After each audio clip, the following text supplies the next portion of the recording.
Folks, if you watch this podcast, then you know that the story of this remarkable island fascinates me. And I believe that the study of this place can tell us most of what we need to know about who we are and where we're going or should be going as a society and as a nation. And as I've said before, the characters define the history. And as one gets to know this history a bit, those main characters become fairly clearly defined. In the 17th century, names like Hudson, Block, Minuit, and Stuyvesant blazed the trail. In the 18th century, Franklin, Payne, Hamilton, and Washington take over the landscape. And as we progress into the 19th century, names like Morgan and Roosevelt stand out not just for their titanic personas, but also for the historic and lasting impact they would have upon this incredible place that we now call New York, not to mention upon the wider world altogether. And in fact, it was these very two characters themselves who led me to today's guest, a man who not only, it seems, shares my fascination with this swath of history, but a man who understands with profound expertise that character drives any story. And whether we consider a story fiction or nonfiction, I would estimate that my guest also understands, as well as anyone, that what we refer to as fiction is seldom purely that. And that the best fiction, in my humble opinion anyway, is almost always formulated on historical facts. And when those facts pertain directly to our lost American history, I am in, my friend. I am most certainly in. And whether real or imagined, this book provides an astonishingly vivid illustration of life on the oppressive Manhattan streets in August of 1896, an election year when a 38-year-old ancestral Manhattanite named Teddy Roosevelt plays a pivotal role. Yet that role is not actually as one of the presidential candidates. No, not in 1896 anyway, because at that time, Teddy Roosevelt was actually our fiercely committed New York City police commissioner, whom we follow through a series of dubious encounters with the most powerful man in America. Also, not one of the candidates, but rather J.P. Morgan, the actual man behind the iconic name, who, as our guest will tell us, was more influential than the president himself. And for whatever fiction is woven into this novel, I would venture to estimate that it is solidly counterbalanced with pertinent and compelling historical fact. But rather than speculate on whatever that balance may actually be, we're going to go right to the source and hear all about it directly from this prolific writer himself.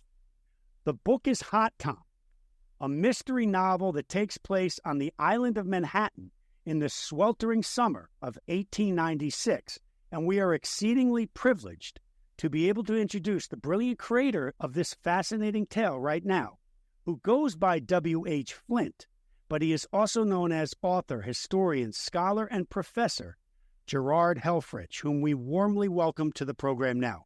Welcome, Mynheer. Very much, Chance, for that nice introduction. Nice to be here.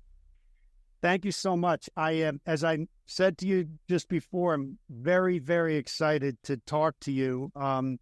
You've written about a couple of my favorite characters now, both in nonfiction form and in fiction form. And I think that's really interesting. Can you tell me about going between those two genres and how you go about doing that? I started as a nonfiction author. I published 5 nonfiction books, and one of them was called Theodore Roosevelt and the Assassin. It was about an assassination attempt on Roosevelt when he was running for third term as president in 1912. And one of the side characters in that book, really as a financier of one of the financiers of the Republican campaign, was J.P. Morgan. But he only played a cameo role in that book. But I became interested with Morgan and Morgan as well as Roosevelt. And so my next book was called An Unlikely Trust, where I decided to explore the relationship between Roosevelt and Morgan. They're usually portrayed as the as diametrically opposed forces in American history, the great trust buster Roosevelt and the great trust builder Morgan. And the more I read about them, the more I realized that that was only part of the story. That in fact, they had a lot of things in common. They were the same social class. In some ways, they were temperamentally similar. They both were Victorian moralists at heart, for instance. They both had a love for order. And I realized that, and as I say, the more I read about it, that there are some ways that the two of them actually worked together during the course of Roosevelt's presidency to save the country from disaster, not once, but several times, such as the financial crash in 1907 and the great anthracite coal strike in 1902. And those are problems that would not have been solved without the cooperation of Roosevelt and Morgan. But as I wrote about them as nonfiction characters, I was frustrated sometimes by the lack of sources, because you can't make it up in nonfiction. You have to have the source there, or you don't know what the characters were saying. And all my nonfiction books had a strong narrative element, in times almost novelistic element. But there were some scenes where I just could not portray the way I wanted to because of the lack of source material. So I decided that for Hot Time, for my next book, which turned out to be Hot Time, I would throw aside the nonfiction mantle that I've been carrying for almost 20 years since I started writing books. And I would indulge my creativity more and my it's a fun, really. Yeah, I mean, it really must afford you an incredible freedom and liberation in a way, because first off, I'm going through every detail in the book and I'm saying, that's probably true. And I'm like, that's probably true. And there's probably a lot of truth to that. So you're not just making stuff up. I mean, you are a historian and a scholar aside from being an author. So when you're approaching writing a novel about this swath of history, it's very clear that there's a lot of very, very pertinent facts woven into your story. Let me just clarify that I'm not a trained historian. I really consider myself a writer, and I've never started a book knowing a lot about the subject I was writing about. One of the great pleasures in me in writing is the chance to do research. And that was very much learning about a time, for instance, and then being able to convey that knowledge with readers. And that was very much something I wanted to maintain, even in writing fiction. So I have an afterword at the author's note at the end of the book that explains what I've made up and what I've created. But I went through great pains to stay as strictly as close to the truth as possible. All the main characters in the book were real people, for instance. The weather, every temperature that I give, every drop of rainfall that I mention is from the historical record. I went to great lengths to get the geography in Manhattan correct, and description of buildings and where a horse car line was. Oh no, was that a trolley line or was that a horse car line? And for me, I guess you could say that was because of my rooting in nonfiction, but it was also, I found that part of the inspiration for me. I was trying to create, in this book, I was trying to create a world that no longer exists, as I tried to do in the nonfiction books. But here I felt I could create it more fully because I could dramatize things, for instance, that I couldn't dramatize in the other books. But again, with this idea that it was all very much rooted in fact. You definitely took me away, and for somebody who's really into this swath of history, it was really exciting and just it was an escape, a really cool escape, and an indulgent escape in many ways. And I think that for a lot of people, that adventure, that element of it is what, I mean, when someone watches a show like Game of Thrones, that's essentially what's happening. They're being taken to another place that's unfamiliar and cool and scary and exciting. And to me, that's partially what you're doing in doing this type of writing. That's certainly what I wanted to do. Not only create believable characters, but create a world that really, I mean, the reason I wrote the book primarily was that I wanted to experience this world myself. I wanted to go back to 1896 New York and be able to smell what the street smelled like, and to hear the noises that you heard on the street, and to eat the foods that people ate, and then having done that, I wanted to be able to share that with readers. The entire history of the island of Manhattan, I think, is, as I said, I think in many ways it's our lost American history. I think people don't understand how pivotal the events and issues that occurred on and around Manhattan became in our overall society today and who we are. And just this, like the 1907 stuff that happened on 36th Street in J.P. Morgan's library, which you really get into in The Unlikely Trust, which is just incredible book as well. And I know we're talking mostly about this one today, but they're both incredible. And I think that the characters are not, I think there's something really noble when an author can bring these characters to life and give them that life, get them off the dusty pages and really give them life. And the way you showed these scenes where J.P. Morgan calls Teddy Roosevelt over in the Union League Club, and Teddy Roosevelt's the police commissioner, but he's got no choice. He has to go. He has to go over. Well, Roosevelt and Morgan, of course, were huge figures, not just in New York history, but American history. And they really helped me. They couldn't have been more cooperative as characters, as subjects, because they're both such larger-than-life figures that it was really a lot of fun to imagine what that conversation you mentioned, Union Legal, might have sounded like. For instance, the way the book, just to give a little background on the book, it's 1896. New York is experiencing one of the greatest heat waves in its history that before it's over, 10 days later, will kill somewhere in the neighborhood of 1,200 people in New York City alone. And against that background, J.P. Morgan is being blackmailed by a publisher named William Dalton Mann. Dalton Mann was also a real figure.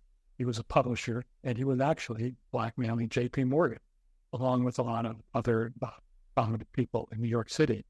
So Morgan, this is a presidential election year. Morgan is heavily involved financing presidential election on the Republican side. And the Republicans and Morgan cannot afford the scandal that William Dalton Mann is threatening to expose to be made public. So Morgan calls Roosevelt over, the most powerful man in America, calling Roosevelt over. And he was a longtime friend of the family. He was a friend of Roosevelt's father. So they knew each other since Roosevelt was a boy. Morgan was somewhat old. And he calls him over and he asks Roosevelt to intervene, to see what he can do. He wants him to bring Dalton in and have a talk with him in the office of the police commissioner, and to threaten him, make him stop blackmailing Morgan. Roosevelt replies the next day, and that night, William Dalton Mann turns up dead under the Brooklyn Bridge. So that's the beginning of the story. The hero is a fellow named Otto Raphael, who is another real character. He was one of the first Jews hired on the New York police force. He's recruited personally by Roosevelt. And in the book, he becomes Roosevelt's assistant. In real life, he was just a patrolman. But Rafe, as I call him, decides that he is going to investigate this murder. The murder is officially classified as a robbery. But when Rafe starts to snoop into it a little bit, partially out of idealism and partially out of ambition, he realizes that couldn't possibly be the case. So he starts looking into it himself against Roosevelt's wishes, thereby threatening his own new career, which is really just starting. And the more he gets into the story, the more he convinced he is that there's something fishy going on, and that it may lead all the way up to the highest ranks of the Republican Party. But it all starts with J.P. Morgan calling Roosevelt to his table. Yeah, Rafe is a great character too, and you do a great job of illustrating that mosaic of ethnicities in New York, and definitely in that era. And it was very interesting. He was one of the first Jews on the force, and also the working with the lady whose last name I share. I forget Millie, I think, Kelly, and she was working in Roosevelt's office as well. That's right. Another real person. Minnie Gertrude Kelly was her name. She was a celebrity in her own time. She was written up in the newspapers when Roosevelt hired her. She replaced two male stenographers, and she became the first woman in the history of the New York Police Department to work in any capacity other than a chambermaid or a cleaning lady or a prisoner's matron. And in the book, she and Rafe, she serves as Rafe's sidekick and also as his romantic in the book. But going back to Rafe's ethnicity, so of course New York was a great ethnic cauldron at that point. They're both first generation Americans. Her mother's from Ireland, Rafe's family is from Poland. In fact, Rafe himself was born in Poland, came to the United States as a child. But Rafe has an attitude that's different from his father's. Rafe wants to assimilate. He speaks Yiddish, but he won't speak it. When they speak at home, his father speaks to him, he answers in English. And one of the sources of conflict in the beginning of the book is that Rafe's father doesn't want him working in the police department among all the Irish. Because he's warning him that the Irish don't want him. This isn't going to turn out well. And he wants Rafe to resume his job working in the family butcher shop, which is down Art. So one of the themes running throughout the book is the idea of immigration, and how immigrants assimilate or are welcomed, or particularly in the case of this particular book, not welcomed in the United States. And another theme is the discrepancy of wealth at that time. In a lot of ways, the Gilded Age was like today, where people were concerned about a growing wealth gap between the rich and the poor. And we see that where Rafe is living in the Lower East Side. His family is scrimping by his sons. And that night, or one night, he will go to the Union Roosevelt and see how that sphere of society moves. So the ideas of ethnicity and immigration and opportunity are all sort of interwoven themes. Yeah, and you do a great job of that. The other thing that occurred to me in reading your book, well, both of your books so far, is that I think you may agree with me that when I want to examine an era of history, what I've come to realize is this, certainly in American history and certainly in this history of New York, if we look at three main sectors, being politics or government, politics, finance, and media, you can learn almost everything you need to know about what was going on. And you sort of do that in Hot Time because you're talking about town topics. You're also talking about The Sun, which was Charles Dana's paper, which Jacob Riis is in your book. He's a character, and he was writing for The Sun. I think you also talk about Pulitzer. I mentioned Pulitzer. You mentioned Pulitzer a few times. That media story unto itself is its own story line entirely. But that weaves into this overall story in many, many ways, and who liked which paper and which was the Tammany Hall paper, which was the Republican paper, and it all kind of ties in. You'll notice that Rafe, his father, and Roosevelt all read different newspapers. Right. Because of their own politics and their own case. But the idea of media newspapers also brings up another main character in the book, who is a fictional character. His name is Dutch. He's a 10-year-old newsboy, homeless newsboy, who he gets drawn into the murder because he's seen something while he's sleeping in an alley during this heat wave that he wasn't supposed to see, and it threatens his life, and it ends up turning the plot of the book. Ends up largely turning on the fact that Dutch saw this. So again, you have the idea of how the media was sold, how newspapers were sold at that time. There were approximately 15,000 homeless children living in New York City in the 1890s. And Dutch and his fictional friend and sidekick, Grady, were two of them. So even though they weren't real people, they're intended to represent, again, this idea of wealth, difference in wealth, and also how people like Pulitzer and Dana built their newspaper empires, which were basically on the back of homeless children. I had mentioned my uncle, my great uncle is John Kelly. He was a newsboy for James Gordon Bennett Sr. when he was about 12 years old when he had to go to work. My next book is a sequel to Hot Time that I finished. The book after that is actually involves the one I just started working on now. Involves Tammany Hall. I think it's going to. I'm just starting it, but I think it's going to involve Tammany Hall. It takes place in 1900 when Roosevelt is running for vice president. Oh, okay. Oh, great. Well, sort of picks up right after this. Then. In the second book, he's governor of New York, and in the third book, he is running. Yeah, he wasn't governor very long, was he? It was only 2 years. Yes, he did. He completed his term in January after he was elected vice president, and then he, of course, was sworn in as vice president in March. So he had a meteoric rise. It was pretty meteoric, wasn't it? And he went to war after he was police commissioner when he was 39 years old.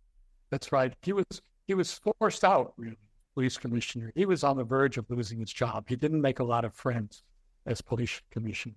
He was a really energetic reformer. He threw out a lot of bad cops. For instance, he introduced merit exams for promotions and for hiring. He took away the department's largest source of graft. The department was bringing in more before Roosevelt's time in graft than it was in its official city budget. And Roosevelt took that away by enforcing the Sunday saloon closing laws.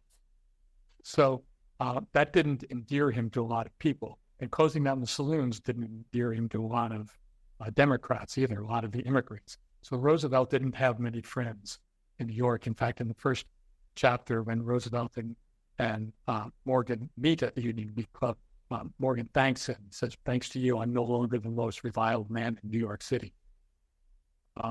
So he was on the verge of losing his job, and he fled to Washington, took a couple of jobs in Washington, first as commissioner of the civil service, and then he was appointed undersecretary of the Navy, and resigned there to become colonel of the Rough Riders.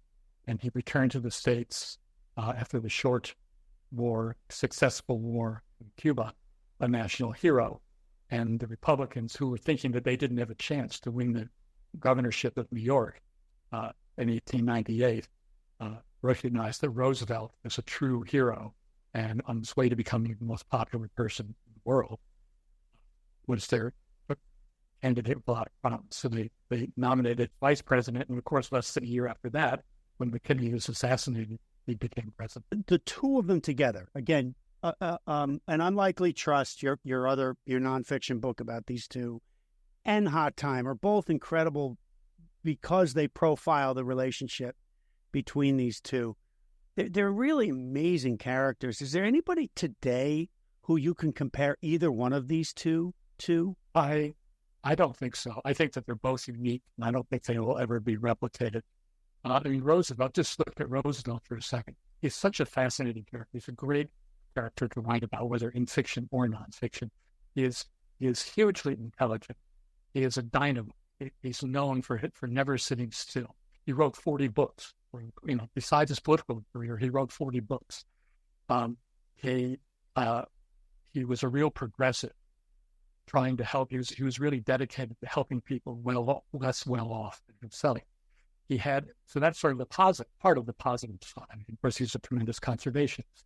He changed the federal government and the office of the presidency forever by assuming more power. But on the negative side, he was not immune to the dark side of his time either. He was a racist. He thought that the white race was superior. He was kinder than many whites at the time, toward people of color. And he was criticized for that. But there's no getting away from the fact that he had his blind spots. Things like racism, imperialism, militarism. But part of that's what makes him maybe not a perfect person, but it makes him a fascinating character because he is such an anomaly. He's such a contradiction, self-contradiction in a way. And Morgan is the same way. Morgan is often portrayed as a robber baron, but he wasn't. He wasn't a Carnegie. He wasn't a Rockefeller. If Morgan had wanted to, he could have died with many more millions than he did. But Morgan was a very principled person. He was like Roosevelt, as I say. He could commit millions on his say-so verbally, and people would accept it because they knew that he was absolutely above reproach. And his power over Wall Street lay in the fact that he was above reproach.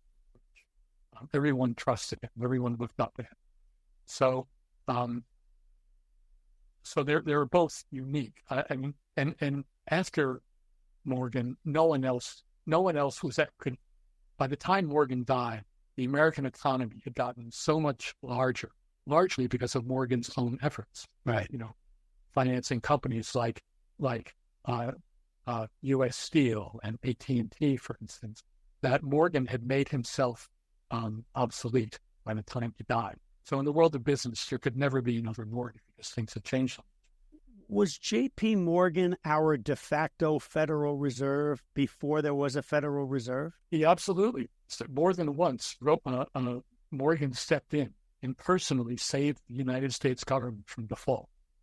One of the times that he did that was in 1902 when he resolved this crisis, 1907, the banking crisis. But he could, again, because of his stature, he could bring bankers together in a way that no one else could. So that if the government, or if there needs to be bailed out, if there was a run on the banks that was threatening the basis of the economy, which is what happened in 1907, Morgan could put together a consortium, tens of millions of dollars, and bail it out. And in fact, it was the banking crisis in 1907 that ultimately led to the creation of the Fed, because that was during the presidency of Wilson at that point. But during 1907, there was no one else to act. The federal government couldn't save the American. It didn't have the tools to save the American economy. Private bankers had to step in, and it was one of the few countries in the world that didn't have a system.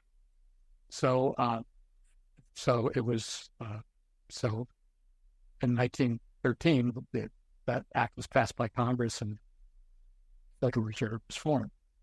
And I love the way you laid it out in Unlikely Trust about those events, in detail, the course of events that took place during the Panic of 1907, and that most of it took place at his library right there on 36th Street, where I've taken to lingering outside that building now, almost like a stalker. I'm so into this story. Just talk about that a little bit, because you go into great detail in the book about that. That was a case where I was lucky because there were tremendous sources available. People who were involved wrote about it. People who were involved were interviewed. There was a lot of material to draw from, and it was actually easy and fun to create the dramatic scene that saved that crisis. Morgan brought bankers together and literally locked them into his library adjoining his house. And he refused to let them leave until they would each commit a certain number of millions, and he had the money he needed to save the banking industry. I don't remember the exact figures, 30 million or 35 million, something like that. I think it was, what he did was, he said he would put up 25 million to save the trusts, but he mandated that the bigger trusts had to put up another 25 amongst themselves to fortify the smaller trusts. That's right. Right? That's in your book. I learned that from you. And it was a very dramatic time because the fate of the U.S. banking system, the U.S. economy was hanging in the balance, and it was all settled in this very dramatic, almost melodramatic scene of all these bankers being called together by J.P. Morgan. And, he called them one by one up to his desk and had them sign with his pen that they would donate certain millions of money until he had what he needed. And there you go. The most powerful man in America. He was, truly. So after being a career writer of articles and nonfiction, as well as doing a lot of editing work, and now having published your first novel, where does your appetite veer for future projects? I have to tell you, fiction was a lot of fun. And I wouldn't say that I would never write a nonfiction book again, but at the moment, I have this, as I say, I've just finished the second novel, which is with publishers now. Hopefully someone will be interested. And I've just started a third. So for the foreseeable future, probably the next couple of years, the bulk of my efforts are going to be fiction. Beyond that, I don't know. Fair enough. Yeah, I mean, it seems like after going into fiction, going back to nonfiction would bring on all sorts of restrictions that you wouldn't necessarily welcome at that point. I think that's true. Once you get used to the freedom. Yeah. After I did an Unlikely Trust, I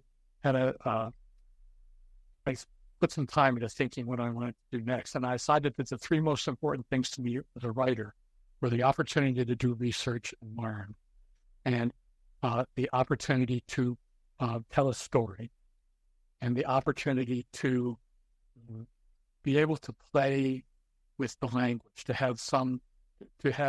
be able to indulge some stylistic elements. And that's when I realized that I really wanted to turn to fiction, because I could keep the first two. I could do the research, I could tell a story, certainly, with fiction, but I would also have a little more latitude to insert my voice into the story. Well, I got to say, sir, I think you're approaching it from a great angle, and you're doing a magnificent job of it. So I do encourage you. I'm going to read whatever you write. I'm a fan. But I definitely see the fiction making a lot of sense as well. So I encourage you to do that as well. I very appreciate it. But I think that every writer could use all the encouragement. Now, tell me this. I've been meaning to ask you, a guy who lives in Mississippi and New Mexico knows a heck of a lot about New York. What's up with that? Well, I'm a native upstate New York. Okay, where from? Troy. Oh, Troy, that's right. I think I read that. My son went to RPI briefly. Yeah. Characters in my second novel headed RPI. Well, there's a huge amount of history up there, and Albany is, I think, the second oldest city, so to speak, in the country anyway. So there's all sorts of, our story goes up there as well, of course. That's true, along with Henry Hudson, I guess. But I also worked in Manhattan for 25 years. I worked for publishing companies in New York. So writing about New York, of course, the city has changed in the last 100 some odd years, but I was pretty familiar with the basic geography of the city from having lived there. I ended up in Mississippi because my wife is from Mississippi. And after we left publishing and decided to turn to writing, we lived in not New Mexico, but Old Mexico for a time. And then we came back to Mississippi 11 years ago. We came back. So Mississippi is where you make your home. Our home is in Mississippi today. Great. Also, I haven't been there, but I like the South, what I've seen of it. So. Well, Mr. Gerard Helferich, I have great respect for anyone who makes a living with his written word, and for someone who can make history come alive with those words. Well, as I've done my best to articulate here, I think that is not only worthy, but a truly noble cause. I am very happy to find historians and authors. I know you don't categorize yourself as a historian, but I do, who share a bit of my fascination with this specific swath of history, the history of Manhattan Island. And for all those reasons, I say to you once again, thank you so much for taking the time to come on with us here and discuss your novel and all the incredible work that you do. And we look forward to following your career, and we wish you all the best with it every step of the way, sir. Thank you very much, Jeff. I appreciate it. Okay, Gerard. Thank you so much for being here. The book is Hot Time by W.H. Flint, a sweltering novel that takes place on the sweltering streets of Manhattan in 1896. You can get it, of course, at Amazon and on Gerard's website, and we will provide all those links in the posts. Damas and Aaron, thank you so much for continuing this voyage of discovery en route to saying, wow, history's cool. We'll see you next time. Island and Island Voices are available on Apple, Spotify, and wherever you listen to podcasts. Links to both are also available on the homepage of our website, thepodcastisland.com. Island Voices is a production of Chance Kelly, Inc. and may not be reproduced or re-exhibited in any manner in whole or in part without authorization. Thank you.